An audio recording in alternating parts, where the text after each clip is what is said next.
On Christmas Eve, my son told me there was no room for me at his table, and that I should just go back home and spend Christmas alone.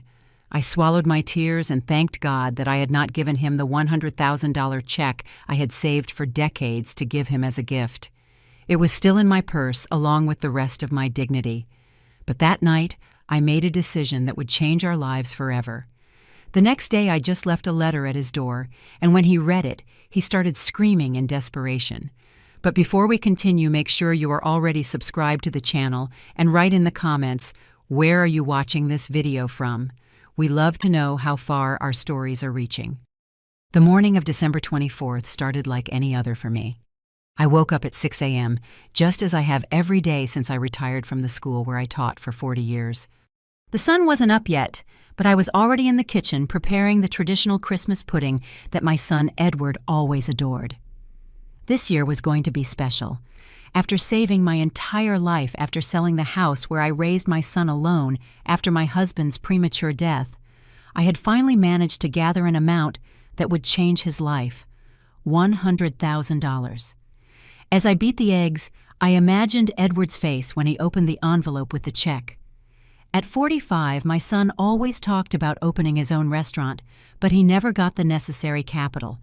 His wife Vanessa, whom I only met 3 years ago when they got married, always seemed a bit distant with me, but I overlooked it. After all, gaining a mother-in-law at 38 can't be easy. I finished preparing the pudding and started getting ready for the big day. I chose my best dress, a navy blue one I bought especially for the occasion, and the pearl necklace that belonged to my mother. The taxi I called arrived promptly at 5 p.m. Edward lived about 40 minutes from my small apartment in a more elegant neighborhood of the city. During the ride, my heart was pounding. In my purse, besides the envelope with the check, I carried some modest gifts for Vanessa and her parents, who would also be present. I had never met them personally, only through photos. Edward always said they were very important people, he a real estate developer, she a high-profile lawyer. When the taxi stopped in front of my son's house, I was momentarily breathless. Christmas lights decorated the entire facade, and through the large windows I could see the movement of several people, more guests than I expected. I paid the driver and walked slowly to the door, carrying the pudding in a special dish and my purse with the gifts. I rang the bell nervously, fixing the gray hair that I had so carefully styled at the salon that morning. The door opened, and there was Edward. His face, normally welcoming, looked tense. "Mom," he said without hugging me as usual, "we weren't expecting you so soon." "But we agreed on 6 p.m., I replied, confused. Edward looked back as if checking who might hear us, and then took a step outside, partially closing the door behind him. "Look, Mom, something came up. Vanessa's parents brought some important business friends. The table is already all set, and—" He hesitated, avoiding my gaze. "There's no room left for you." I felt as if the floor disappeared from under my feet. "What do you mean, no room left?" I asked, my voice almost a whisper. "It's just that they are very important people for my career, Mom. You understand, right? I was going to call you, but I got tied up with the preparations." He looked at the dish in my hands. "You brought pudding, I can take that. Vanessa will love serving it to the guests." At that moment, I heard laughter coming from inside the house. Cheerful voices, clinking glasses, Christmas music in the background. "Edward," I tried to keep my composure, though I felt my eyes watering. "I am your mother." "I know, Mom, I know," he replied impatiently.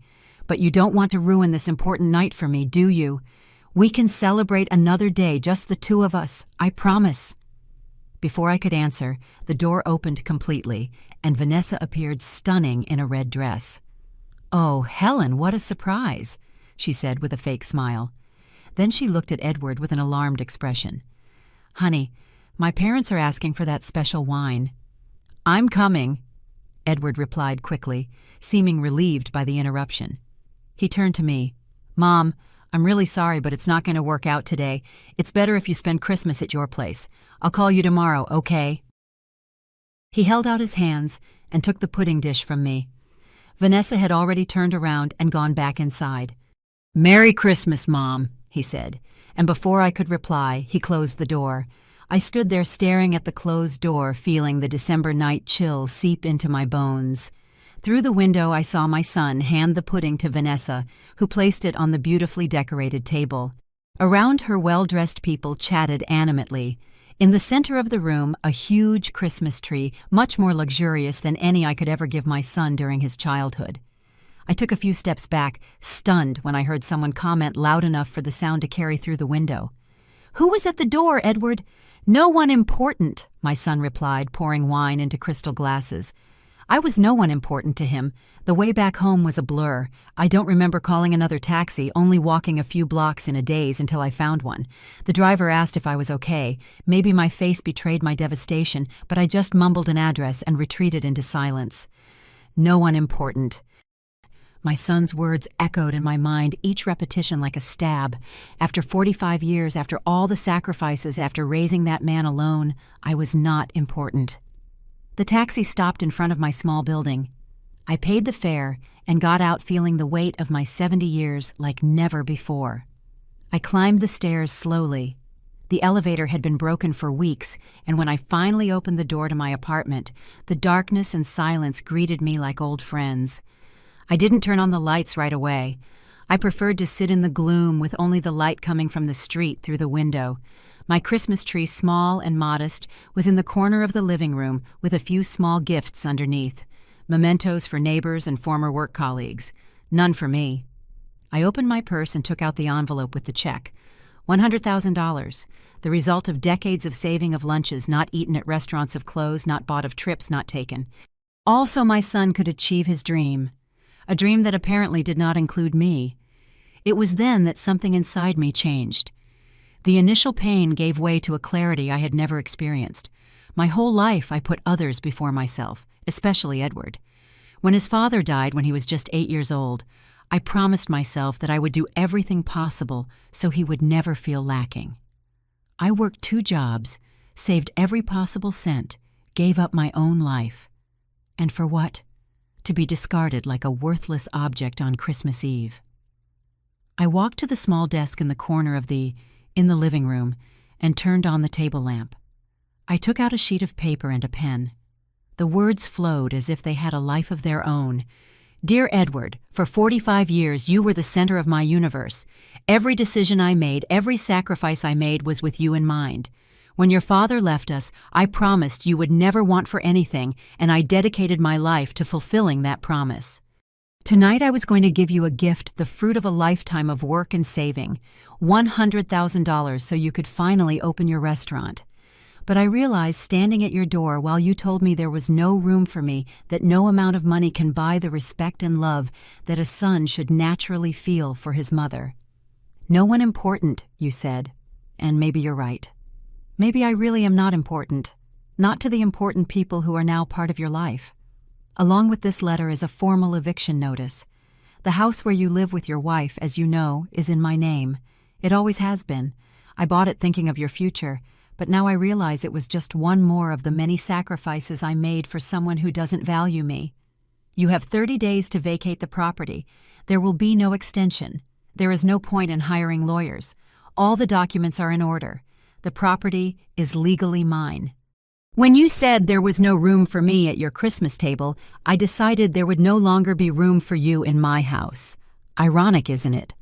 The money I saved for you, added to the value from the sale of this property, will be used for something I never allowed myself, to live my own life. I am going to travel, see places I always dreamed of, do things I postponed for decades while putting your needs before mine. Do not look for me. Do not try to contact me. When and if I am ready, I will get in touch. Merry Christmas. Helen. Your mother, who apparently isn't important enough for a place at your table, but is important enough to be the owner of the roof you sleep under. I reread the letter several times, silent tears streaming down my face. Then I folded the paper carefully, put it in an envelope, and tucked it into my purse. In the early morning before dawn, I would leave it at Edward's door. I looked around my small apartment. So many memories, so many years, but also so much emptiness. I realized that there was nothing holding me there anymore. My son had his own life, a life where I clearly didn't fit. My parents were long gone, friends, Few remained, most having followed the natural course of life. I was alone, completely alone on Christmas night. But instead of feeling defeated, I felt a strange sense of liberation, as if a huge weight had been lifted from my shoulders.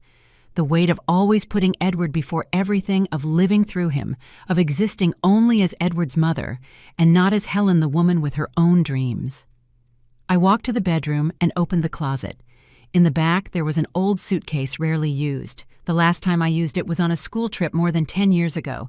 I put it on the bed and started setting aside some clothes. Not many, just what was necessary. The rest I could buy along the way. As I folded each garment carefully, an idea began to take shape in my mind. An idea that 24 hours earlier I would never have considered. Christmas night was long and silent. I couldn't sleep, so I spent hours planning what I would do next. The feeling of betrayal still burned in my chest, but now there was something stronger: determination. In the morning, even before the sun came up, I was ready. I dressed with care as if for a special occasion, and in a way it was the first day of the rest of my life. The trip to Edward's house was silent. Sitting in the passenger seat, I clutched the envelope tightly in my trembling fingers. My driver, a kind gentleman who had driven me other times, respected my silence. He probably thought it was strange for a 70-year-old woman to go out the morning after Christmas to deliver a letter, but he didn't ask questions. The morning of the 26th had that strange post-holiday calm. Through the taxi window, I observed the Christmas decorations that now seemed to lose their shine under the cold daylight. The streets were practically empty.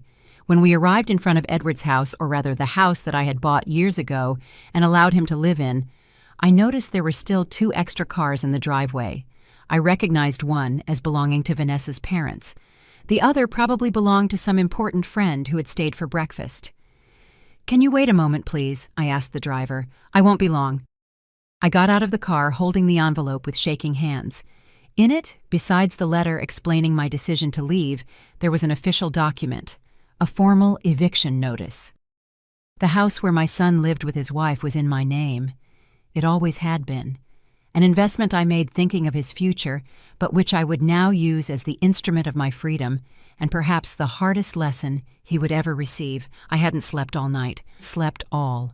His words echoed in my mind. "There's no room for you." The image of my pudding being taken inside while the door closed in my face. "No one important," he had said. Those words burned like a red-hot iron. I walked slowly to the door, feeling the weight of my 70 years and all the decisions that had brought me here. Carefully, I placed the envelope under the welcome mat, leaving only a small part visible. I rang the doorbell and turned to go back to the taxi. I didn't want to see his face or Vanessa's, or the important guests who had taken my place. I got back into the taxi, but I asked the driver to wait a little longer. "Ma'am, is everything all right?" he asked, noticing my agitation. "Yes," I replied, but my voice betrayed the contained emotion. "I just want to make sure they get the letter." A few minutes passed. I started to think that maybe I should just leave, that I could let my lawyer handle the rest. But then the door opened. Edward appeared still in his robe, probably to get the newspaper. He bent down, noticed the envelope, and picked it up with a confused expression.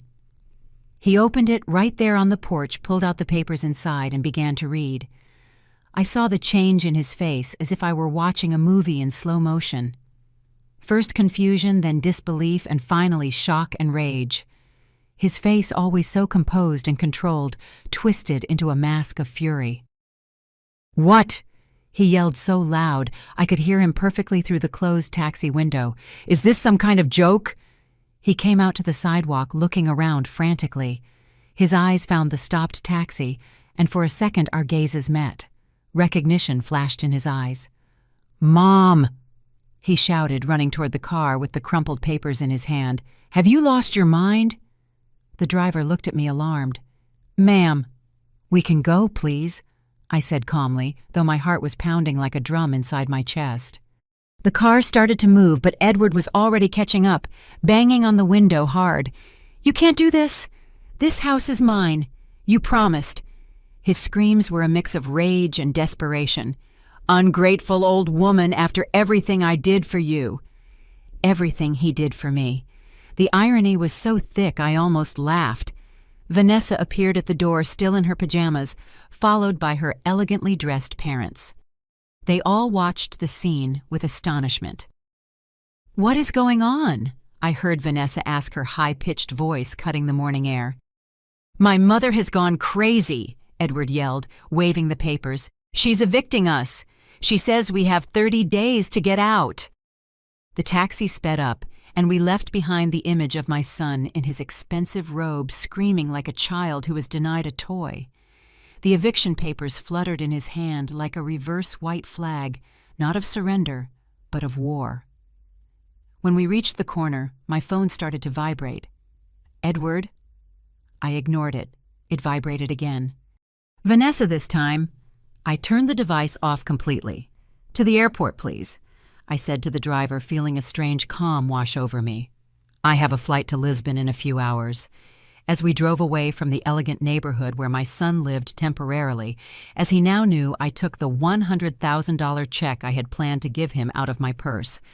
With a deliberate movement, I tore it in half, then into 4 pieces, then 8. It was the end of a chapter.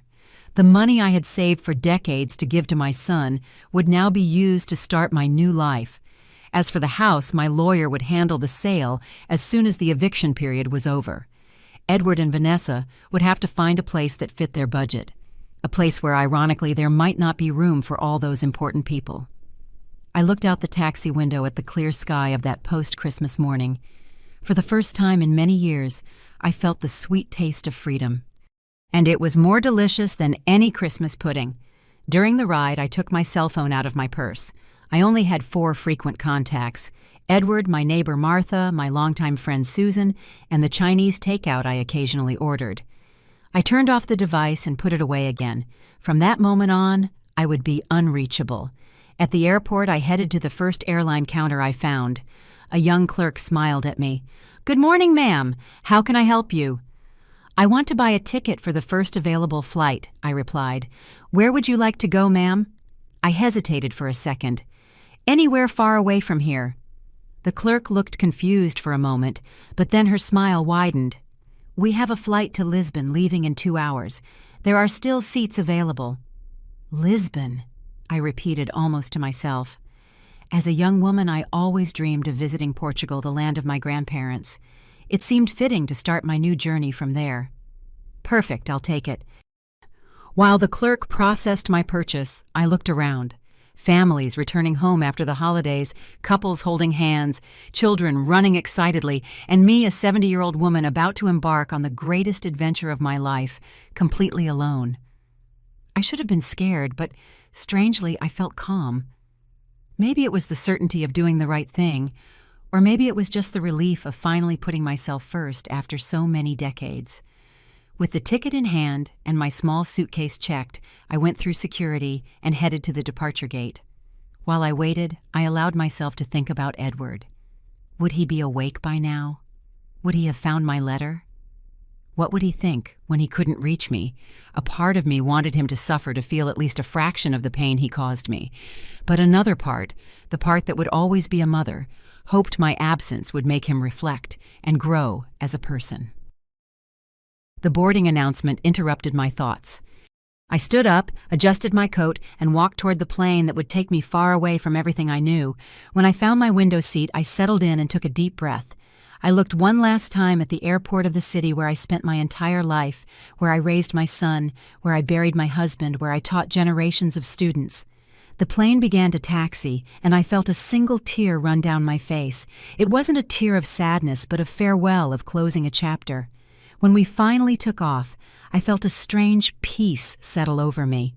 As the city became smaller and smaller below us, I thought about the $100,000 check in my purse. The money I had long earmarked for Edward would now be used for my own happiness. A delayed happiness, it's true, but still mine. Lisbon would be just the beginning. After that, who knows, Paris, Rome, Athens, all the places I always dreamed of seeing, but never allowed myself, because I was always prioritizing my son's dreams. I closed my eyes, and for the first time in many years, I smiled genuinely. The future was uncertain, but it was mine, only mine. Lisbon welcomed me with a surprisingly clear blue sky for a winter day. When I left the airport, the fresh air filled my lungs with a sense of renewal. I took a taxi to the hotel I had booked during the flight, a small family-run establishment in the heart of the Alfama district. The receptionist, a woman a few years younger than me, smiled when she saw me arrive. "First time in Lisbon?" she asked as she checked me in. "First time anywhere outside my country," I replied honestly. She looked at me with an expression of surprise, and then her smile widened. "Then, this is a very special occasion. I'll give you a room with a view of the river." When I entered the room and opened the curtains, my breath caught. The Tagus River stretched out majestically before me, reflecting the sunlight like millions of diamonds dancing on the surface. In the distance, the imposing 25th of April bridge vaguely resembled the Golden Gate in San Francisco, which I only knew from photographs. I sat in the small armchair by the window, mesmerized by the view. It was as if the whole city was welcoming me, saying, "You took a while, but you're finally here." That night I ventured out alone. The Alfama district, with its narrow, winding streets, was a charming labyrinth. I found a small restaurant where a woman was singing fado, that Portuguese music full of melancholy and longing that seemed to speak directly to my soul. As I savored a plate of codfish and a glass of green wine, I realized I hadn't thought about Edward since I landed. It was as if with the physical distance I had also created an emotional distance. It's not that I had forgotten him, that would be impossible, but the pain I felt had transformed into something different, less sharp. In the days that followed, I explored every corner of Lisbon. I visited St. George's Castle, from where I looked out over the entire city. I strolled through the elegant neighborhoods of Chiado and Príncipe Real. I tasted the famous custard tarts. I crossed the river to see the Christ the King statue. In each place I met people, tourists like me or locals with whom I chatted briefly. Without the weight of being Edward's mother, I was just Helen, a curious traveler discovering the world. After 2 weeks in Lisbon, I decided it was time to continue my journey. All of Europe was at my disposal, and I had enough resources to explore as I pleased. I chose Paris as my next destination. The City of Light had always held a fascination for me, mainly because of the books I read. I booked a train ticket. I wanted to see the landscape change gradually, something impossible on a plane. The night before I left, while packing my suitcase, I turned on my cell phone for the first time since I had left the country. Immediately, dozens of notifications flooded the screen. Voicemails, text messages, emails, all from Edward. My heart pounded. For a moment I thought about listening to the messages, reading the emails, finding out what my son had to say. But then I remembered the pain, the no one important. The door closed on Christmas night. I turned the phone off again without opening a single message. I wasn't ready. Maybe I never would be. The next day, I boarded the train to Paris with a lighter heart than I imagined possible. The landscape passing by the window was like a movie. Green fields, small villages, mountains in the distance. With every mile the train traveled, I felt more distant from the person I was and closer to the person I was becoming. Paris exceeded all my expectations. The Eiffel Tower, the Louvre, Notre Dame, still under reconstruction after the fire Montmartre. Every place seemed straight out of a dream. I stayed in a small hotel in Le Marais, a neighborhood full of life and history. In a cafe near my hotel, I met Marie, a French widow my age, who became my first true friend in this new phase of my life. She showed me a Paris that tourists rarely see. Hidden little bookstores, secret gardens, the best places to watch the sunset over the Seine. It's never too late to start over, Marie told me one afternoon while we were having tea in her cozy apartment. My husband died 5 years ago, and I thought my life was over, but then I realized I still had a lot of life left to live. Her words resonated within me. I, too, had a lot of life ahead of me despite my 70 years, and I was determined to live it fully. The months passed, and I continued my journey through Europe. After Paris came Rome with its ancient ruins and majestic churches. Then Florence, where the Renaissance art left me breathless. Venice and its winding canals. Barcelona with Gaudi's fantastical architecture. Amsterdam and its incomparable museums. In each city, I created a small routine. I found a cafe where I had my breakfast daily. I made friends with the waiters. I discovered the less touristy corners. I no longer felt like a foreigner. The whole world had become my home. It was in Vienna, almost 6 months after my departure, that I finally worked up the courage to check my messages again. Sitting in an elegant cafe on the Ringstrasse with a slice of soccer torte in front of me, I turned on my phone.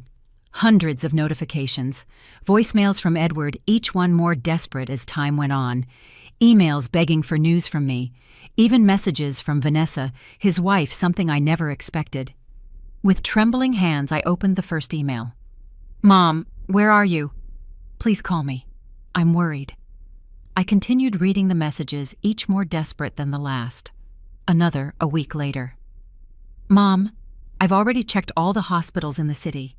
I went to your apartment, talked to your neighbors. No one knows anything about you. Please just tell me you're okay." And another, a month later. "Mom, I hired a detective to find you. He found out you took a flight to Lisbon. I'm thinking of going there. I need to see you to ask for your forgiveness. Please answer." The voicemails were even more distressing. In the first one, Edward sounded irritated, as if my departure was an inconvenience for him.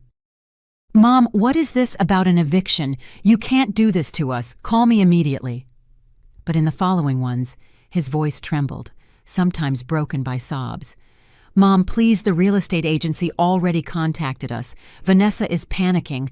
Her parents are furious with me. They say I should have put the house in my name. As if I could have predicted you would do this. Please, let's talk." In another message 2 weeks later. "The lawyers confirmed. The house is entirely yours. We have no way to fight it. We're looking for another place, but it's hard to find something of the same standard with what I earn at the restaurant. Vanessa is threatening to go back to her parents' house." "Mom, I'm begging you, don't do this to us." The last message was from just 3 days ago. "Mom, I don't know if you're getting my messages. Maybe you changed your number. Maybe you're deliberately ignoring me. I wouldn't blame you if you were. What I did on Christmas Eve was unforgivable. I always put other people before you. Friends, Vanessa, her parents. I think I just thought you would always be there no matter how I treated you. What a terrible mistake. We had to leave the house. We're living in a much smaller place now. Vanessa isn't handling the situation well and asked me for a divorce. She says she didn't get married to live like this. Her parents barely speak to me anymore. The restaurant isn't doing well. I think I'll have to sell it. Mom, if you're hearing this, I want you to know that I love you, and that I'm sorry more than I could ever express in words." Tears streamed down my face as I listened to my son's voice. The waiter approached, concerned, offering me a handkerchief. "Are you all right?" he asked in hesitant English. "Yes," I replied, drying my tears. "Just news from home." I sat there for a long time, absorbing everything I had heard. Edward seemed genuinely repentant, transformed by my absence and by the consequences of his actions. A part of me felt a bitter satisfaction. He was finally experiencing what it meant to lose something important, just as I lost my place in his life that Christmas night. But another part of me, the one that would always be a mother, ached, imagining his suffering. That's not what I wanted. I didn't want to destroy him, just teach him a lesson. After much reflection, I decided to send a single email. "Edward, I am safe and well. I have spent the last few months traveling through Europe, seeing places I always dreamed of. This journey has been transformative for me. I heard your messages, and I understand you are going through difficult times. As for the house, my decision stands. It will be sold, and the money will be invested in my future, a future I postponed for decades while prioritizing yours. I believe in your remorse, and that is important. Sometimes we need to lose something to understand its true value. You lost me the night you told me there was no room for me at your table, that I was no one important. I lost the son I thought I had raised, that sensitive boy who grew up under my care after his father's death. Perhaps one day we can rebuild something new between us. Not like before. That relationship is over. But perhaps something more balanced, based on mutual respect. I need more time for myself. When I am ready, I will contact you again. Helen." I sent the email and turned off the phone again. I paid my bill and went for a walk through the streets of Vienna, feeling simultaneously lighter and more thoughtful. In the weeks that followed, I continued my journey, now heading to Northern Europe. I visited Prague, Berlin, Copenhagen, Stockholm. In each place, I thought about Edward, about how he was dealing with the changes in his life. Sometimes I almost called, but I always pulled back at the last moment. It wasn't time yet. It was in a small coastal town in Norway, watching the phenomenon of the Northern Lights for the first time, that I had an epiphany. The green and purple lights danced in the night sky like ancestral spirits, creating a spectacle of indescribable beauty. In that moment, I understood that forgiveness, true, deep, unconditional forgiveness, was not just a gift we give to others, but mainly to ourselves. I took my phone out of my pocket, and with fingers trembling from the cold and emotion, I called Edward. The phone rang several times before he answered. When I finally heard his voice, my heart leaped. "Hello." He sounded hesitant, as if he didn't recognize the international number. "Edward," my voice faltered. "It's me." Silence on the other end of the line, then a shaky breath that sounded like a held-back sob. Mom, is that really you?" "Yes, son." My voice was firmer now. "It's me." "My God, Mom, where are you? Are you okay? Why did it take you so long to get in touch?" The questions came in a desperate flood. "I'm in Norway," I replied calmly. "I'm watching the Northern Lights right this very moment. It's the most incredible sight I've ever seen." "Norway." Edward sounded confused. "Mom, you've been traveling all over the world this whole time." "Yes," I replied simply. "I'm seeing all the places I always dreamed of, and discovering who I am when I'm not just your mother." Another silence, longer this time. When Edward spoke again, his voice was thick with emotion. "I ruined everything, didn't I, Christmas Eve? You were coming to visit us with that pudding you always made for me, and I sent you away." "Yes," I replied bluntly. There was no reason to deny or soften what happened. "It was painful, Edward, more painful than anything I've ever experienced. Mom, I will never forgive myself. When I read your letter when I got the eviction notice, it was like waking up from a nightmare to find out the reality was even worse." I closed my eyes, letting the tears flow freely down my face. Above me, the aurora lights continued their ethereal dance. "What happened after I left?" I asked. "You mentioned in the messages that you had to leave the house, that Vanessa asked for a divorce." Edward sighed deeply before answering. "When I found your letter and the eviction notice the morning after Christmas, I panicked. Seeing you leave in that taxi while I was yelling was humiliating and terrifying at the same time. I tried to call, but your phone was off. I went to your apartment, but the neighbor said you had turned in your keys, that you were moving out." He paused, and I could hear his ragged breathing. "After a few weeks, when I realized you were really gone, I had to face the reality of the eviction. I hired a lawyer, but it was useless. The house was well and truly in your name, and the agreement we had was only verbal. We had 30 days to get out." "And where did you go?" I asked softly. "We rented a much smaller apartment on the other side of town. Vanessa hated it from day one. She was used to luxury to space. The divorce was inevitable, really. She went back to her parents' house 2 months ago." "I'm sorry," I said, and I truly meant it. I never wanted my son to suffer so much, only for him to understand the value of respect and family love. "Don't be," Edward replied with a firmness that surprised me. "It was the best thing that could have happened. I realized my marriage was as empty as the way I treated you that night. Vanessa was only with me for the status, for the money, for appearances. When we lost the house, when things got tough, she just gave up." "And the restaurant?" I asked, remembering his last message. "I sold it a month ago," he replied, and to my surprise, there was no sadness in his voice. I realized it was never really my dream. It was just something I did to impress others, to look successful in the eyes of Vanessa's parents, of important friends. "And what are you doing now?" "I went back to teaching cooking classes," he said, and I could feel a smile in his voice. "Remember how I always loved to teach? Even as a teenager, I have a small studio now. Nothing fancy, but it's mine. The students are ordinary people who really love food, not those who just want to post pictures on social media." An unexpected wave of pride washed over me. This sounded more like the Edward I knew, the boy who grew up under my care. "That sounds wonderful, son," I said sincerely. We were silent for a few moments, each of us absorbing the dramatic changes that had occurred in our lives. "Are you ever coming back, Mom?" he finally asked, his voice almost childlike in its vulnerability. I looked up again at the night sky where the auroras continued their magical show. "I don't know yet, Edward. This journey has been important for me. I'm getting to know parts of myself I never even knew existed." "I understand," he replied, though I could sense his disappointment. Do you think you'll ever be able to forgive me?" The question hung in the air, loaded with hope and fear. "Edward," I replied calmly, "I am already on the path to forgiveness. But forgiving doesn't mean forgetting or going back to what we were before. It means I'm choosing not to let the pain of the past determine my future." "You have every right to never want to see me again," he said, his voice thick. "That's not it," I corrected gently. "I just need to finish this journey I started. I need to find out who Helen is besides being Edward's mother." "And who is she?" he asked with genuine interest. I smiled to myself, watching the dancing lights in the sky.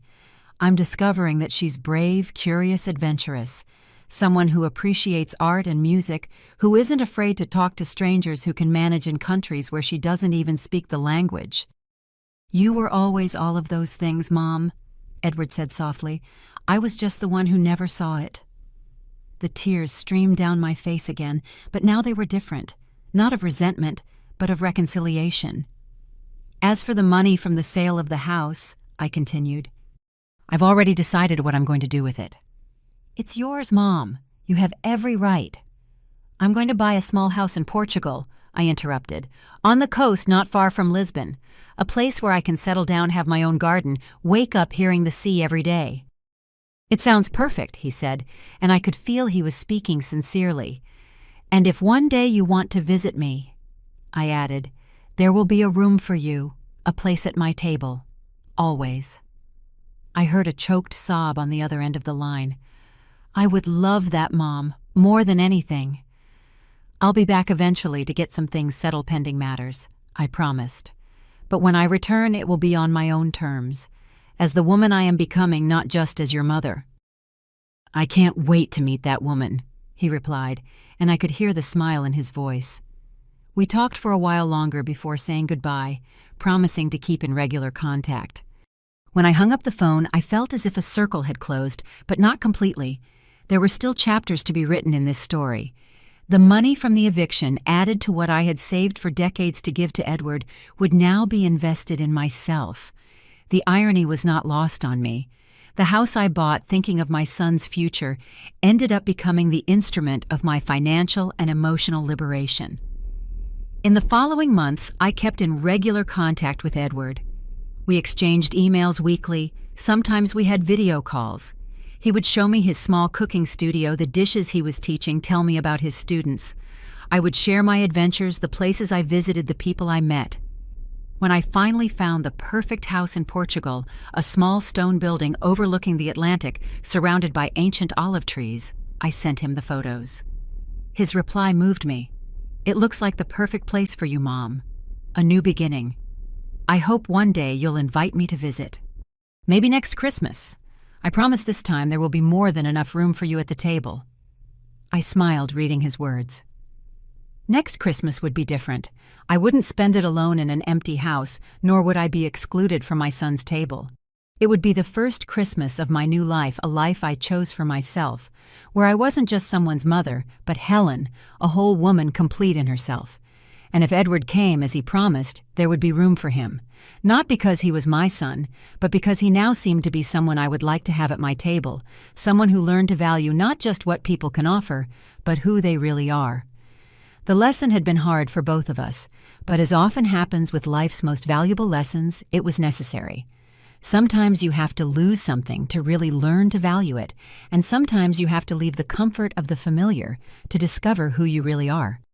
That Christmas I spent alone in an empty house ended up being the most valuable gift I ever received. The gift of rediscovering myself and teaching my son the true meaning of family. Now, if you like this story, click subscribe and tell me in the comments what part left you speechless. Oh, and don't forget to become a member to get access to exclusive videos that I don't post here. I'll be waiting for you there.